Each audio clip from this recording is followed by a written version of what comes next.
تعال نشتري لاعب جديد في الزمالك، تعال نشتري لاعب كان بيلعب في الزمالك بس. لكن صفقات بجد، صفقات تحل مشاكل، انت ما بتشتريش صفقات تحل مشاكل. انت بتشتري صفقات بوم طخ، صفقات تعمل قلبان على السوشيال ميديا، مش من الاخر.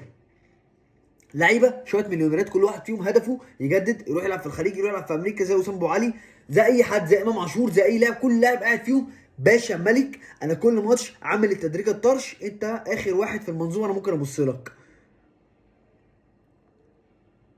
يا جماعه مين يحاسب ان انا في الوقت اللي انا عايز اقلب فيه النتيجه منزل كمويش؟ انا الفريق الوحيد اللي معيش مهاجم، الفريق الوحيد في الدوري اللي معهوش مهاجم. انا بلعب مهاجم وهمي، والاهلي عمره ما كان بيلعب بمهاجم وهمي. ايه اللي انت بتعمله؟ مدرب سباك، من الاخر مدرب سباك. ايه التبديلات اللي انا هعملها غير ان انا انزل مهاجم؟ ما خلاص ما خربت.